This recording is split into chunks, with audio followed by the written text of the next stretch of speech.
Good morning student, आर्य classes Sikar में आप सभी का हार्दिक स्वागत है।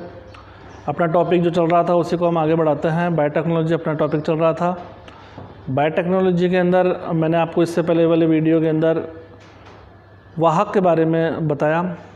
प्लाज्मिड की आपने डिटेल स्टडी कर ली। प्लाज्मिड के बाद में अपना जो नेक्स्ट वेक्टर आता है उसे हम बोलते हैं बैक्टीरियोफेज, जीवाणु भोजी। ठीक है, जैसे कि नाम से पता लग रहा है आपको जीवाणु भोजी। और जीवाणु भोजी के बारे में हम जानते हैं कि जीवाणुओं को भक्षण करने वाली कोशिकाएं हमें क्या कहलाती हैं? जीवाणु भोजी कहलाती हैं। जीवाणु को भक्षण जो किया जाता है वो वायरस के द्वारा किया जाता है, यानी कि वह विषाणु जो जीवाणु के डीएनए पर अपना नियंत्रण कर ले उसे हम क्या बोलते हैं? जीवाणु भोजी कहते हैं। तो जीवाणु भोजी भी एक प्रकार के क्या होते हैं? वेक्टर होते हैं। जीवाणु भोजी वेक्टर को बताने वाले जो साइंटिस्ट थे वो दो साइंटिस्ट हैं, उनका नाम है ट्वार्ट व हेर्शल। ठीक है, इन्होंने जीवाणु भोजी के बारे में बताया। जीवाणु भोजी का अगर एग्जाम्पल लेते हैं कि जीवाणु भोजी के अंदर जो आपके पास वेक्टर हैं उन्हें किस नाम से जाना जाता है, तो सबसे पहले जो फर्स्ट जो वेक्टर है उसे हम बोलते हैं लैम्ब्डा फेज। ठीक है, लैम्ब्डा फेज के बाद में आता है M13 जीवाणु भोजी। ये दोनों ही एक प्रकार के क्या हैं? एक वेक्टर हैं, वाहक हैं। अब इसके बारे में डिटेल स्टडी ये कर लेते हैं कि जीवाणु भोजी कैसा होता है। तो सबसे पहले आपके पास मोस्ट इम्पोर्टेंट क्वेश्चन आपके पास ये पूछा जाता है कि जो जीवाणु भोजी जो प्लाज्मिड है वो सर्कुलर होता है या रेखीय होता है। तो याद रखना, वेरी वेरी इंपॉर्टेंट है कि जो जीवाणु भोजी होता है वो कैसा होता है? रेखीय डीएनए होता है। इससे पहले आपने प्लाज्मिड के बारे में बताया, तो प्लाज्मिड को आपने क्या बताया था? तो एक सर्कुलर बताया था, एक मतलब गोलीय संरचना बताई थी आपने। लेकिन ये जो जीवाणु भोजी तो होता है वो कैसा होता है? रेखीय डीएनए। क्वेश्चन याद रखना, आपके पास आने के पूरे चांस हैं। इसके बाद में आप ध्यान रखना, जो जीवाणु भोजी जो प्लाज्मिड होता है, जैसे कि आपको पता लगा कि एक रेखीय होता है, यानी कि एक लाइन होती है, इस प्रकार से मान लीजिए एक रेखा होती है। अब इस रेखीय जो डीएनए है, इस रेखीय डीएनए जो आपके पास जीवाणु भोजी है, इस रेखीय जीवाणु भोजी को अगर आपने एंजाइम की सहायता से कट कर दिया तो एक रेखा है, अगर उसको काटा तो काटने पर वो कितने भागों में बढ़ जाएगी? दो भागों में। जैसे मान लीजिए रेखा है, इसको आपने अगर कट किया तो एक तो इधर एक ये भाग बन गया, एक भाग तो ये बन गया और एक भाग आपका ये बन गया, इसलिए दो भागों में ये बढ़ जाती है। अब आपसे ये पूछा जाता है दो भागों में बांटने के लिए क्या किया जाता है, तो आप बताओगे यहाँ पर एंजाइमों की सहायता से, जो सीमाकारी एंजाइम है उनकी सहायता से इस डीएनए को कट किया जाता है, क्योंकि ये कैसी होती है? एक रेखा में होती है, इसलिए आसानी से दो भागों में ये बट जाती है। उसके बाद में करते हैं कि जब ये दो भागों में बट गई, अलग अलग भागों में, जो दिख रही है आपको, ये जो दो लाइन आपको दिख रही है, तो इनको आपने नाम दे दिया। मान लीजिए ये दो अलग अलग डीएनए हैं। ठीक है, ये मतलब एक ही डीएनए लेकिन कितने भागों में बट गए? दो अलग अलग भागों में बट गई, जो जीवाणु भोजी। अब ये जो आपको स्ट्रक्चर दिख रही है, जैसे मान लीजिए ये कौन है? एक वी जातीय डीएनए। ये कौन है? एक वी जातीय डीएनए। तो यानी कि दो रेखीय जो जीवाणु भोजी है, उन जीवाणु भोजियों के मध्य में एक वी जातीय डीएनए आकर आसानी से जुड़ जाता है। तो इसलिए ये कहा जाता है कि जो जीवाणु भोजी होते हैं वो जीवाणु भोजी वी जातीय डीएनए को बहुत ही आसानी से अपने साथ जोड़ लेते हैं। अब ये जो प्लाज्मिड है आसानी से जुड़ गया, आसानी से लिखा ना मैंने, देखो आसानी से वी जातीय डीएनए को क्या हो जाता है? जुड़ जाता है। दूसरी इंपॉर्टेंट क्वेश्चन, देखो ये भी एक क्वेश्चन बनता है यहाँ पर, और याद रखना कि ये जो जीवाणु भोजी होते हैं ये कैसे होते हैं? बड़े डीएनए के खंड होते हैं। ध्यान रखना, जीवाणु भोजी के द्वारा जो खंड बनाए जाते हैं वो कैसे होते हैं? बड़े बड़े डीएनए खंड होते हैं, और इनका जो आकार होता है वो कितना होता है? 25 किलोबाइट्स के बराबर होता है। और इन बड़े डीएनए खंडों की आसानी से क्या की जा सकती है? क्लोनिंग की जा सकती है। अब क्वेश्चन ये बनता है कि सर प्लाज्मिड की क्या साइज है? तो आप ध्यान रखना, प्लाज्मिड जो होते हैं वो 10 से 15 किलोबाइट्स के होते हैं। लेकिन ये जो बड़े बड़े डीएनए खंड हैं, इन बड़े डीएनए खंडों को वेक्टर के रूप में जो आप काम में ले रहे हो, यानी कि बड़े डीएनए खंडों को वेक्टर के रूप में उपयोग बनाने का काम किसके द्वारा किया जा सकता है? जीवाणु भोजी वेक्टर के द्वारा किया जा सकता है। तीसरा जो आपका वेक्टर था, वाहक था, वो कौन है? कॉस्मिड है। कौन है वो? कॉस्मिड है। और कॉस्मिड कैसे बनता है? तो आप ये बताएंगे कि प्लाज्मिड और आपके पास ये लैम्ब्डा फेज है, ये दोनों जब आपस में मिल जाते हैं तो इनके मिलने से क्या बन जाता है? कॉस्मिड। यानी कि कॉस्मिड क्या है? कॉस्मिड, प्लाज्मिड और जीवाणु भोजी, इन दोनों का सम्मिलित रूप जो होता है वो क्या कहलाता है बेटा जी? कॉस्मिड कहलाता है। ठीक है, अब कॉस्मिड एक प्रकार का क्या है हाइब्रिडेशन की प्रोसेस से बना, एक संकरण प्रोसेस है, इसलिए हमने क्या नाम दिया कि जो कॉस्मिड होता है वो कैसी है, एक हाइब्रिड वेक्टर है। कॉस्मिड कैसे होता है, हाइब्रिड वेक्टर। अब यहाँ पर हाइब्रिड वेक्टर का नाम क्यों लिया आपने, क्योंकि ये प्लाज्मिड और लैम्ब्डा फेज इन दोनों से, दो वेक्टरों से मिलकर बना होता है। इनके अंदर दोनों के जो गुण हैं वो मौजूद होते हैं। अब बनाने वाले जो साइंटिस्ट है, इसको कॉस्मिड को जो बनाने वाले साइंटिस्ट थे वो दो साइंटिस्ट है, जिनका नाम था बारबरा हॉर्न।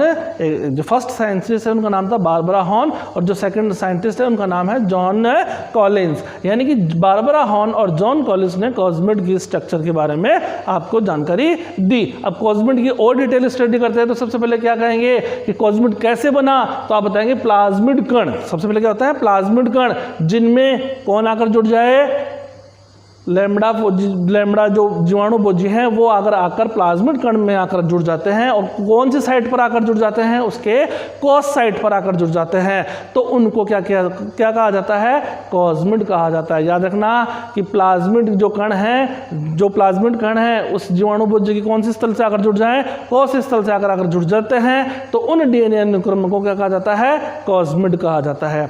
दूसरी चीज, ये जो कॉस्मिड होते हैं वो प्लाज्मिड के समान कैसे होते हैं, छोटे माप के होते हैं। यानी कि इनके जो डीएनए के जो खंड होते हैं, डीएनए के जो टुकड़े होते हैं वो प्लाज्मिड के समान ही कैसे होते हैं, छोटे छोटे होते हैं। दूसरी चीज, जो कॉस्मिड होते हैं उनके अंदर क्या पाया जाता है, रेप्लिकेशन जो साइट होती है, पुनरावर्ती जो स्थल होते हैं वो इनके अंदर पाए जाते हैं। दूसरा, कॉस्मिड का जो खंड होते हैं, डीएनए जो खंड है, अगर उनकी साइज की बात की जाए तो उनकी साइज जो होती है 45 किलोबाइट्स के बराबर होती है, जो कि एक बाह्य डीएनए जो आता है उस बाह्य डीएनए की जो साइज होती है 45 kb के बराबर होती है। इसलिए याद रखना, प्लाज्मिड के अंदर ये वाली साइज बताएंगे आप, जो जीवाणुभोजी है, बैक्टीरियोफेज है, उसके अंदर ये वाली साइज है, और उसके बाद में जो आपके पास कॉस्मिड है उसके अंदर जो इसकी साइज है वो आप ये बताएंगे। ठीक है, इसके बाद में आप अगर बात करते हैं तो सबसे इंपॉर्टेंट चीज, अगर बायोटेक्नोलॉजी के अंदर आप देखते हैं कि जो बायोटेक्नोलॉजी सबसे ज़्यादा जिस क्षेत्र के अंदर जिसने रिवोल्यूशन लाई है, क्रांति लाई है, वो है एग्रीकल्चर।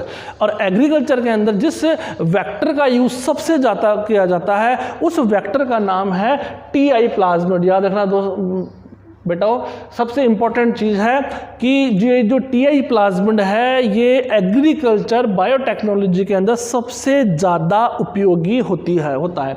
अब टीआई प्लाज्मिड क्या है और टीआई प्लाज्मिड कहाँ काम आता है, तो आप ये ध्यान रखना कि जो प्लांट है उन प्लांट के अंदर जो जीन है, उन जीनों का जो ट्रांसफ़र किया जा रहा है, जीन का स्थानांतरण करने के लिए किन में, पादपों में, जीन में जो पादप है, पादप में उपस्थित जो जीन है, उन जीनों का अगर आपको ट्रांसफ़र कराना है, यानी कि आपको उन्नत किस्में अगर आपको प्राप्त करनी है, या मान लीजिए कोई भी रोग प्रतिरोधक क्षमता उसमें आपको डालनी है, या मान लीजिए कोई भी रोग कारक को आपको नष्ट करना है, तो आपको जिस वेक्टर की सबसे ज़्यादा आवश्यकता होगी वो वेक्टर होगा आपका टीआई प्लाज्मिड। और जब भी क्वेश्चन पूछा जाए प्लांट से रिलेटेड अगर कोई भी प्लाज्मिड का अगर नाम आपको पूछे तो आप क्या नाम बताओगे, टीआई प्लाज्मिड। और टीआई जो प्लाज्मिड होता है सबसे ज्यादा जो उपयोग किया जाता है वो किया जाता है डाइकोट प्लांट में। डाइकोट प्लांट यानी कि द्विबीजपत्री जो पौधे होते हैं, उन द्विबीजपत्री पौधों के अंदर ये टीआई प्लाज्मिड सबसे ज्यादा उपयोगी होता है। काम क्या करता है, तो आप ये बताएंगे कि द्विबीजपत्री पौधों में ये सबसे पहले क्या करता है, गांठें उत्पन्न करता है। जैसे कि आपने देखा था लेग्यूमिनेसी के अंदर जो गांठें पाई जाती हैं वो गांठें फायदेमंद होती है ना, इसी प्रकार से क्या करता है डाइकोट प्लांट में टीआई प्लाज्मिड गांठें उत्पन्न कर लेता है। इसके अलावा इस टीआई प्लाज्मिड का कहां से प्राप्त होता है, ये जो टीआई प्लाज्मिड है आपके पास एज ए वेक्टर है, ये आपको मिल कहां से रहा है, तो याद रखना आपके पास एक जीवाणु होता है और उसका नाम होता है एग्रोबैक्टीरियम ट्यूमिफेसियंस। एग्रोबैक्टीरियम नाम का जो जीवाणु होता है उस एग्रोबैक्टीरियम जीवाणु के अंदर क्या पाए जाते हैं, टीआई प्लाज्मिड पाए जाते हैं। इन टीआई प्लाज्मिडों की सहायता से ही एग्रीकल्चर के अंदर जो प्लांट है उन प्लांट के अंदर जीन का जो ट्रांसफर हो रहा है वो इसकी सहायता से हो रहा है। यानी कि रिकॉम्बिनेट डीएनए बनाने के लिए आपके पास एक विजातीय डीएनए तो होगा ही होगा, साथ के अंदर आपके पास वेक्टर के रूप में सबसे उपयोगी सबसे मजबूत जो चीज होगी वो कौन होगा, टीआई प्लाज्मिड। तो जब भी दोस्तों आपसे ये पूछा जाए कि एग्रीकल्चर के अंदर सबसे ज्यादा बहु उपयोगी जो प्लाज्मिड होता है वो कौन बताओगे आप? टीआई प्लाज्मिड बताएंगे। ठीक है बेटा, और याद रखना। अब अगर बात करते हैं, जैसे कि हमने रिकॉम्बिनेंट डीएनए भी पढ़ लिया, जेनेटिक इंजीनियरिंग भी पढ़ ली, हमने एंजाइम्स भी पढ़ लिए, हमने टारगेट डीएनए भी पढ़ लिया, हमने वेक्टर भी पढ़ लिए। अब हमारे पास जो इंपॉर्टेंट चीज़ बचती है कि जो आपके पास जो डीएनए खंड है, उन डीएनए के जो टुकड़े हैं, उन डीएनए को अलग करने के लिए किसी भी सेल में से, किसी भी आपके पास जो कोशिका है, उस कोशिका में से अगर आपको डीएनए के टुकड़ों की आवश्यकता होगी तो उस सेल में से आप डीएनए के टुकड़ों को किस विधि के द्वारा बाहर निकाल सकते हैं। तो सबसे पहले आपके पास दो ऐसी विधियां हैं जिनके द्वारा आप जो डीएनए खंड है, उन डीएनए खंड को विशिष्ट स्थलों से आप क्या कर सकते हो? आसानी से काट सकते हो। जब भी डीएनए को काटने का काम आए तो आप सबसे पहले याद रखना, डीएनए को रेस्ट्रिक्शन जो एंजाइम होते हैं, सीमाकारी जो एंडोन्यूक्लियस एंजाइम होता है, उन्हीं की सहायता से काटा जाता है। जोड़ने की बात आए तो लाइगेज एंजाइम के द्वारा जोड़ा जाता है। अगर आपको रेखीय वेक्टर बनाना है तो आप सारी फास्फेटेज एंजाइम का यूज करते हैं। अब आप बात करते हैं, सबसे पहले जो आपके पास टॉपिक है वो टॉपिक ये बनता है कि हमारे लिए ये जो डीएनए है, इन डीएनए को आप कहाँ से प्राप्त करेंगे? तो डीएनए को जो आप प्राप्त कर रहे हैं वो कहाँ से प्राप्त कर रहे हैं? एक विशिष्ट स्थलों से प्राप्त कर रहे हैं। उन विशिष्ट स्थलों से डीएनए को क्या करना है? आपको काटना है। काटने के लिए आपको सबसे पहले यहाँ पर कितनी विधियाँ बताई गई है बेटा जी? 2 विधियाँ बताई गई है। यानी कि डीएनए का आपको क्या करना है? सेपरेशन करना है और उसको आइसोलेशन करना है। किसके रूप में? डीएनए के फ्रेगमेंट्स के रूप में, टुकड़ों के रूप में। अगर आपको डीएनए की प्राप्ति करनी है, अलग करना है, तो आपके लिए 2 विधियां हैं। सबसे पहले यहां पर जो विधि बताने जा रहा हूं, वेरी वेरी इंपॉर्टेंट, यहां से क्वेश्चन उठकर आता है और उस विधि का नाम है जेल इलेक्ट्रोफोरेसिस। जेल इलेक्ट्रोफोरेसिस जो विधि होती है उसके द्वारा डीएनए को विशिष्ट स्थलों के द्वारा काटकर अलग अलग टुकड़ों में बांटा जाता है। तो याद रखना, जेल इलेक्ट्रोफोरेसिस जो एक विधि है, उस विधि की अगर आप डिटेल स्टडी करते हैं तो जैसे कि नाम आपको पता लग रहा है, सबसे पहले क्या नाम दिख रहा है आपको? जेल नाम दिख रहा है। सबसे पहले क्या नाम दिख रहा है? जेल। और ये जेल है क्या? तो याद रखना, ये और कुछ नहीं है। ये कौन सी जेल है? एगेरोस जेल है। ये कौन सी जेल है बेटा जी? एगेरोस जेल है। कौन सी जेल है? एगेरोस जेल है। और जो कहाँ से प्राप्त होती है? क्या ये बनाई जाती है? तो याद रखना, नहीं, ये बनाई नहीं जाती। एगेरोस जेल जो होती है एक प्रकार का क्या है? प्राकृतिक जो है वातावरण, वहाँ से आपको प्राप्त होती है। इस कारण से एगेरोस जो जेल होती है उसे हम क्या बोलते हैं? नेचुरल पॉलीमर कहा जाता है। नेचुरल पॉलीमर यानी कि प्राकृतिक जो आपके संसाधन हैं, उन संसाधनों से आपको ये एगेरोस जेल प्राप्त होती है। और ये कहाँ से प्राप्त होती है? तो आप ये बताओ कि जो समुद्र है, जो समुद्री क्षेत्र है, उन समुद्र के अंदर जो सी वीड्स होते हैं, यानी कि जो समुद्र के जो खरपतवार जो होते हैं, उन वहां से इनको क्या किया जाता है? आइसोलेटेड किया जाता है, वहां से इनको प्राप्त किया जाता है। इस कारण से एगेरोस जेल एक प्रकार का क्या है? प्राकृतिक बहुलक है। एक प्रकार का क्या है? प्राकृतिक बहुलक है। याद रखना, वेरी वेरी इंपॉर्टेंट चीज है कि एगेरोस जेल क्या है? एक प्रकार का प्राकृतिक बहुलक है, जो कौन सी विधि में काम आता है? जेल इलेक्ट्रोफोरेसिस विधि में। जेल इलेक्ट्रोफोरेसिस के द्वारा क्या किया जाता है? डीएनए का सेपरेशन और आइसोलेशन किया जाता है। किसके रूप में? डीएनए फ्रेगमेंट्स के रूप में। तो याद रखना, जेल का मतलब यहां पर हो गया एक प्रकार का एगेरोस जेल है, जो कि कहां से प्राप्त होता है? आपको समुद्री क्षेत्रों से प्राप्त होता है। इस कारण से इसे हम क्या बोलते हैं? प्राकृतिक बहुलक, नेचुरल पॉलीमर्स बात कहते हैं। अब बात करते हैं किसकी? इलेक्ट्रोफोरेसिस की बात करते हैं। जैसा कि नाम से ही आपको पता लग रहा है, इलेक्ट्रॉन। और इलेक्ट्रॉन का मतलब है कि इसके अंदर क्या होना चाहिए? चार्ज होना चाहिए, यानी कि इसके अंदर इलेक्ट्रिसिटी का यूज होगा। यानी कि यहाँ पर प्लस और माइनस, जो नेगेटिव और जो पॉजिटिव चार्ज हैं, उनकी यहाँ पर सबसे ज़्यादा आवश्यकता आपको पड़ेगी। और इस इलेक्ट्रोफोरेसिस का काम क्या है? तो इस इलेक्ट्रोफोरेसिस के द्वारा क्या किया जाएगा? जो डीएनए है, उन डीएनए को टुकड़ों में बदला जाएगा, छोटे छोटे टुकड़ों में बदला जाएगा।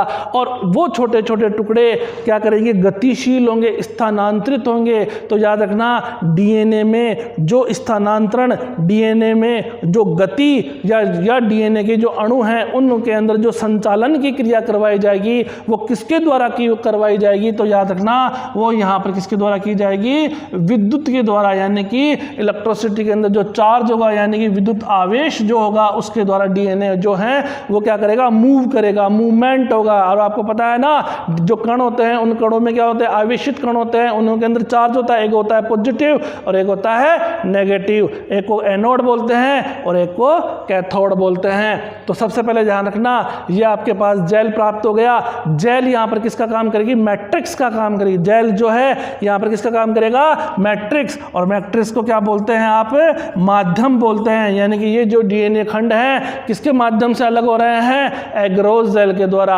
और किसकी सहायता से गति कर रहे हैं, इलेक्ट्रॉन यानी कि आवेश के द्वारा। और आवेश कैसे होता है, तो बेटा जी याद रखना जो डीएनए होता है उस डीएनए के अंदर कैसे होता है, ऋणावेश होता है। डीएनए में क्या कौन सा आवेश पाया जाता है, ऋणावेश होता है। यानी कि डीएनए कैसे होते हैं, नेगेटिवली चार्जेबल होते हैं। और नेगेटिव चार्ज जो होता है वो हमेशा अट्रैक्शन होता है उनका किधर की ओर, पॉजिटिव की ओर। याद रखना डीएनए हमेशा कैसे होते हैं, नेगेटिव होते हैं और वो हमेशा किधर मूव करेंगे, पॉजिटिव चार्ज की ओर। और पॉजिटिव चार्ज को क्या कहा जाता है, एनोड कहा जाता है। तो मेरा बेटा जी यहाँ पर एक छोटी सी ट्रिक बता देता हूँ। अगर आपको जेल इलेक्ट्रोफोरेसिस को याद करना है तो देखो सबसे पहले आपको पता है कि डीएनए को खंडों के रूप में आपको बांटना है। और किसके द्वारा बांट रहे हो, जेल इलेक्ट्रोफोरेसिस के द्वारा बांट रहे हो। तो सबसे पहले आ गया डीएनए। और याद रखना डी का मतलब वापस से आप क्या लिखोगे, डी का मतलब है डीएनए, डी का मतलब क्या है, डीएनए। और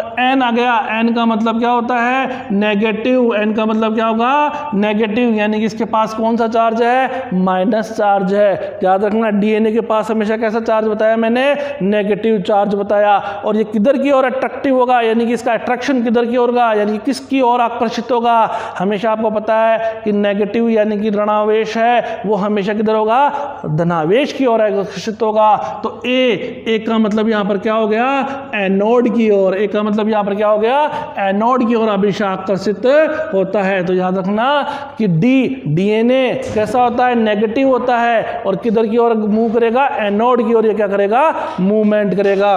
तो अब सबसे पहले क्या होता है, जेल इलेक्ट्रोफोरेसिस विधि कैसे होती है। सबसे पहले यहाँ पर एक इस प्रकार से आपको एक बॉक्स बनाया होता है। उस बॉक्स के अंदर क्या आपको दिख रहा है ना, ऐसे बॉक्स दिख रहा है। उस बॉक्स के अंदर क्या होता है, सबसे पहले आपने एग्रोस जेल जो संवर्धन माध्यम है उस माध्यम के अंदर आपने सबसे पहले यहाँ पर एक एग्रोस जेल रखा। एग्रोस जेल रखने के बाद में आपने ये जैसे दिख रहे हैं ना, ऐसे बॉक्स से बने हुए, इन बॉक्सों को क्या बोला जाता है, जैसे मान लीजिए इन बॉक्सों को आपने यहाँ तो बॉक्स बोल दीजिए या मान लीजिए कुएं बोल दीजिए, हैं। और इन कुएं में आपने क्या किया, इन कुएं में लाकर आपने क्या कर दिया, डीएनए लाकर इसमें आपने डाल दिए, जिनकी कोई साइज नहीं, आपने इनके अंदर सभी में क्या डाल दिए, डीएनए लाकर भर दिए। अब आपको दिख रहा है 1 2 3 4 आपको कुएं दिख रहे हैं, इनके अंदर सभी में आपने क्या लाकर रख दिए, डीएनए लाकर रख दिए। अब आपको यहाँ से डीएनए नहीं दिखाई दे रही है, यानी कि ये जगह आपको खाली दिखाई दे रही है। इसका मतलब है कि जो 1 नंबर का जो कुआं है उसके जो डीएनए हैं सारे के सारे कैसे हो गए, डाइजेस्ट हो गए। कैसे हो गए, डाइजेस्ट हो गए, यानी कि पचित हो गए। अब बच गए 2 नंबर, 3 नंबर और 4 नंबर। अब इन सभी के अंदर आपने क्या रख रखे हैं, डीएनए के खंड रख रखे हैं। और आपको पता है डीएनए के पास कौन सा चार्ज है, नेगेटिव चार्ज है। और वो किसकी ओर आकर्षित होगा, पॉजिटिव की ओर आकर्षित होगा। और आपने इन डीएनए को किसके अंदर रख रखा है, इन डीएनए को आपने एक जेल, एग्रोस जेल में आपने इनको डाल रखा है। जैसे ही आपने यहाँ पर इसको चार्ज दिया, जैसे ही आपने यहाँ पर इसको क्या दिया, पॉजिटिव चार्ज, तो ये जो डीएनए है किधर की ओर मूव करेगा, जो नेगेटिव है किधर की ओर मूव करेगा, पॉजिटिव की ओर। तो मूवमेंट हो रहा है, मूवमेंट होने के कारण आपके ये जो डीएनए है वो सीक्वेंस के रूप में, यानी कि जो सबसे पहले जो डीएनए होगा उनका जो आकार होगा वो बड़ा होगा और धीरे धीरे क्या होगा, अपने छोटे आकार में ये हो जाते हैं। इस प्रकार से एक लाइन के रूप में व्यवस्थित हो जाते हैं। अब आपको क्या करना है, इन डीएनए को जब भी आपको मान लीजिए किसी दूसरी यानी कि आपको होस्ट सेल के अंदर इन डीएनए को प्रवेश करवाना होता है, तो आपने क्या किया, यहाँ से इसको कट किया। कट करने के बाद में इस एग्रोस जेल समेत ही आपने डीएनए को कट करके अलग किया। अलग करने के बाद में आपने एग्रोस जेल हटाई और वो जो डीएनए है उस डीएनए को आपने किसी भी होस्ट सेल के अंदर वेक्टर की सहायता से प्रवेश करवा दिया जाता है। ठीक है। दूसरी चीज, इन डीएनए को अगर आपको देखना है तो डीएनए को देखने के लिए आपको क्या करना पड़ेगा, इन डीएनए को क्या करना पड़ेगा बेटा जी? स्टैन करना पड़ेगा। ये भी एक क्वेश्चन बनता है कि डीएनए को आपको अगर आपको देखना है तो आपको क्या करना पड़ेगा? डीएनए को स्टैन करना पड़ेगा। और स्टैन करने के लिए आपको किसकी आवश्यकता पड़ेगी? इथिडियम ब्रोमाइड की आवश्यकता पड़ेगी। याद रखना, डीएनए को स्टैनिंग करने के लिए, कलर करने के लिए आपको किसकी आवश्यकता पड़ेगी? इथिडियम ब्रोमाइड की आवश्यकता पड़ेगी। और साथ साथ के अंदर आपको किसका यूज करना पड़ेगा? अल्ट्रावायलेट किरणों का यूज करना पड़ेगा। अल्ट्रावायलेट किरणों की उपस्थिति में इथिडियम ब्रोमाइड की सहायता से ये जो डीएनए है, ये डीएनए आपको कैसे दिखाई देंगे? चमकीले नारंगी रंग के दिखाई देंगे। कैसे दिखाई देंगे? चमकीले नारंगी रंग के दिखाई देंगे। और एक डीएनए का क्या दिखाई देगा आपको? बैंड दिखाई देगा। ये क्या दिखाई देगा आपको? बैंड। लिखा हुआ ना, डीएनए का बैंड दिखाई देगा। अब ये डीएनए बैंड क्या है? ये डीएनए एक सीधी रेखा में आपको जो दिखाई दे रहे हैं उसको आपने क्या नाम दे दिया? डीएनए के बैंड दिखाई देंगे। तो यानी कि जेल इलेक्ट्रोफोरेसिस विधि है, उसके अंदर याद रखना सबसे पहले एक जेल होता है जो कि एग्रोस जेल होता है, वो आइसोलेट होता है सीवर्ड से, और डीएनए को क्या किया जाता है? एंजाइम की सहायता से काटा जाता है। काट कर इन कुएं में भरा जाता है। कुएं में भरने के बाद में जो डीएनए होते हैं, लार्जेस्ट जो हिस्सा होता है वो सबसे पास में रहता है, और जो स्मॉलेस्ट हिस्सा होता है वो सबसे दूर हो जाता है, यानी कि वो पॉजिटिव की ओर चला जाता है। और इनको स्टैन करने के लिए आपको किसकी आवश्यकता होगी? इथिडियम ब्रोमाइड की आवश्यकता होगी, अल्ट्रावायलेट किरणों की आवश्यकता होगी। इसकी सहायता से ये आपको कैसे दिखाई देंगे? ब्राइट ऑरेंज कलर के दिखाई देंगे। और डीएनए का क्या दिखाई देगा? एक बैंड दिखाई देगा। जब भी आपको यहाँ से डीएनए की आवश्यकता होगी तो डीएनए की आवश्यकता होने पर आपने इसको यहाँ से कट करोगे, और कट करने के रूप में करने के बाद में इसकी आप क्या बना लोगे? कॉपीज बनाने के उसके अंदर उपयोग ले सकते हैं। सेकंड विधि जो है, कौन सी विधि? Separation isolation of DNA fragment. तो अब सेकंड विधि जो है, वेरी जो इंपॉर्टेंट विधि है, उसको हम बोलते हैं पीसीआर। पीसीआर जो विधि है उसके बारे में मैं थोड़ी सी आपको जानकारी दे दूं कि जो पीसीआर है वो पीसीआर की आवश्यकता क्यों पड़ती है। पीसीआर का नाम सबसे पहले आप नाम जानते हो, पॉलीमरेज चेन रिएक्शन भी कहते हैं उसको। पीसीआर के द्वारा आपको डीएनए जो होते हैं, उन डीएनए यानी कि जो रेयर डीएनए होते हैं, या मान लीजिए एंडेंजर्ड यानी कि विलुप्त होती प्रजाति है, जिनके डीएनए की आपको कॉपीज़ बनानी है, उन कॉपीज़ को बनाने के लिए, प्रतियों को बनाने के लिए आपको किसकी आवश्यकता पड़ेगी? पीसीआर की आवश्यकता पड़ेगी। बात करते हैं पीसीआर की। और पीसीआर जो टेक्नोलॉजी है वो सबसे इम्पोर्टेंट है। क्यों इम्पोर्टेंट है? क्योंकि जो पीसीआर का उपयोग है बायोटेक्नोलॉजी के अंदर बहुत ज़्यादा किया जाता है।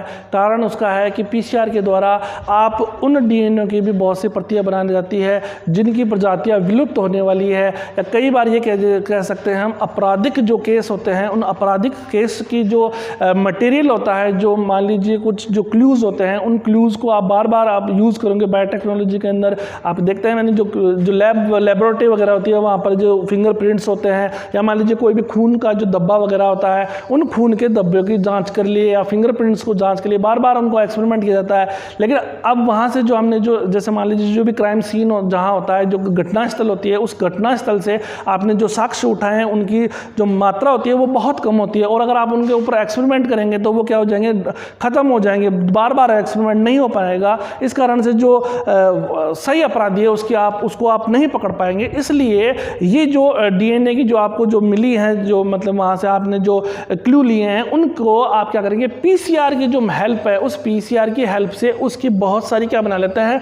कॉपीज़ बना लेते हैं। इसलिए जो पीसीआर जो टेक्नोलॉजी है वो बायोटेक्नोलॉजी का सबसे बड़ा योगदान है मेडिसिन को, या मान लीजिए एक प्रकार से ह्यूमन्स लाइफ के लिए सबसे ज़्यादा है। मान लीजिए कई बार क्या होता है, जैसे बच्चे वगैरह जुड़वा बच्चे होते हैं, या मान लीजिए कोई बच्चा है, कई बार बच्चों की भी जानकारी अगर आपको प्राप्त करनी होती है, जैसे उसके पैतृक पिता का अगर आपको ज्ञान प्राप्त जानकारी लेनी है, तो पीसीआर के द्वारा भी आप उसकी जो डीएनए उनको आप चेक करके वो बता सकते हैं। पीसीआर नाम से जैसे आपको पता लग रहा है, पी से आपको पता लग रहा होगा पॉलीमरेज है, सी से चेन है, और आर से रिएक्शन, यानी कि पॉलीमरेज चेन रिएक्शन। पीसीआर का पूरा नाम है पॉलीमरेज चेन रिएक्शन। पी का मतलब है पॉलीमरेज, और पॉलीमरेज एक एंजाइम है, और उस एंजाइम की हेल्प से क्या किया जाता है? डीएनए न्यूक्लियोटाइडों को जोड़ा जाता है। देखो डिटेल स्टडी बता रहा हूँ। पीसीआर का मतलब क्या होता है? पी का मतलब पॉलीमरेज, पॉलीमरेज एक एंजाइम है, उस एंजाइम से क्या किया जाता है? डीएनए न्यूक्लियोटाइडों को जोड़ा जाता है। सी का मतलब चेन, और चेन के बारे में आप जानते हैं कि जो लगातार चलने वाली प्रक्रिया, लगातार चलने वाली प्रक्रिया, या जो कभी भी खत्म नहीं हो, उस प्रक्रिया को हम क्या नाम दे देते हैं? चेन। तो पॉलीमरेज चेन हो गया। आर का मतलब रिएक्शन है, अभिक्रियाएं हैं, यानी कि दो यहाँ से उत्पाद बन रहे हैं, आपको जो डीएनए बनाया जा रहा है, तो ये एक रिएक्शन है, अभिक्रियाएं यहाँ पर टेम्परेचर की भी आवश्यकता होगी, एक मशीन की आवश्यकता होगी, एक ट्यूब की आवश्यकता होगी, इसके अंदर आपको एंजाइम्स की हेल्प की आवश्यकता होगी, इसके अंदर आप कुछ बैक्टीरियो है पॉलीमरेज एंजाइम वो आप डालोगे इसके अंदर।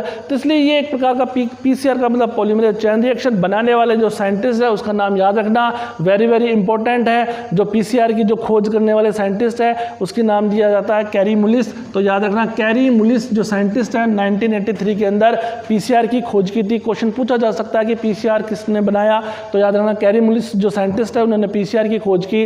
पीसीआर क्या है, इंपॉर्टेंट चीज, पीसीआर एक प्रकार की एम्प्लीफिकेशन प्रोसेस है यानी कि प्रवर्धन की प्रक्रिया है। याद रखना बेटा जी, पीसीआर क्या है, पीसीआर एक प्रवर्धन प्रक्रिया है।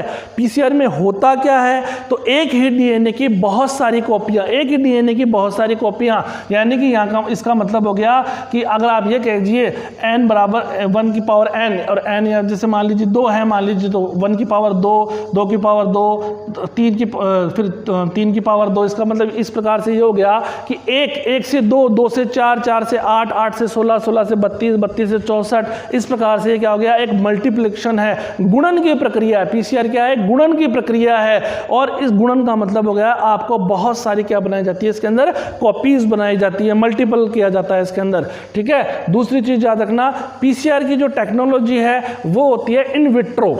ठीक है, सबसे इंपॉर्टेंट चीज़ है पीसीआर जो होती है वो कैसे होती है, इन विट्रो। और इन विट्रो का मतलब क्या होता है, बाह्य माध्यम है, जो बाह्य वातावरण होता है ना, उस बाह्य वातावरण के अंदर अगर ये प्रोसेस हो रही है तो उसको नाम दे दिया जाता है इन विट्रो। अगर कोई प्रोसेस अंदर की ओर हो रही है या आंतरिक रूप से हो रही है तो उसको बोला जाता है इन वीवो। अंदर होने वाली प्रोसेस क्या कहलाती है, इन वीवो, यानी कि सेल के अंदर हो रही है तो इन वीवो। और अगर सेल के बाहर आप मान लीजिए कोई टेस्ट ट्यूब में करवा रहे हैं तो उसको बोला जाता है इन विट्रो विधि। तो पीसीआर एक प्रकार की इन विट्रो विधि है। पीसीआर का नाम पॉलीमरेज चेन रिएक्शन है, साइंटिस्ट का नाम कैरी मुलिस है। ये एक प्रकार की गुणन प्रक्रिया है, इसमें बहुत सारी कॉपीज बनाई जाती है, इसे हम प्रवर्धन प्रक्रिया के नाम से भी जानते हैं। और एक मशीन होती है जिसका नाम होता है पीसीआर मशीन बोलते हैं, जिसके अंदर क्या होता है, थर्मोसाइलर होती है, यानी कि तापमान को कंट्रोल करती है, तापमान को घटाती भी है, तापमान को बढ़ाती भी है। यहाँ पर कई बच्चों को कंफ्यूजन होता है कि टेम्परेचर को लेकर वो कंफ्यूज रहते हैं, कई बुक्स में 90 लिखा होता है, कई में 92, कई में 94 लिखा होता है। तो इसलिए मैं बता दूं 90 से लेकर 94 के बीच से लेकर यहाँ पर 52 से लेकर 55 और 70 से 72 का टेम्परेचर आपको काम में आता है। पीसीआर जो टेक्निक प्रोसेस है वो 3 स्टेप में कंप्लीट होती है। फर्स्ट जो स्टेप होती है उसको हम बोलते हैं डीनेचुरेशन, ठीक है, उसके बाद में बोला जाता है एनिलिंग, फिर होता है एक्सटेंशन। तो पीसीआर 3 स्टेप में होने वाली कंप्लीट होने वाली प्रोसेस है, डीनेचुरेशन, एनिलिंग और एक्सटेंशन। डीनेचुरेशन यानी कि जो तापमान है अत्यधिक बढ़ाने से उसकी प्रकृति को नष्ट करना। डीनेचुरेशन जो टेम्परेचर कितना होता है 94 डिग्री सेंटीग्रेड के बीच होता है। एनिलिंग 54, यहाँ पर आपको एक पॉलीमरेज एंजाइम की आवश्यकता होगी। और पीसीआर जो टेक्नोलॉजी है उसके अंदर आपको टेक पॉलीमरेज नाम का जो एंजाइम है वहाँ पर आपको हेल्प करेगा, जो कि किसको जोड़ने का काम करेगा, प्राइमर को, एंड जो प्राइमर है उस प्राइमर को जोड़ने का काम करता है। एक्सटेंशन का उपयोग भी आपको बताया जाएगा। डिटेल स्टडी आपको नेक्स्ट वीडियो में करेंगे। सही।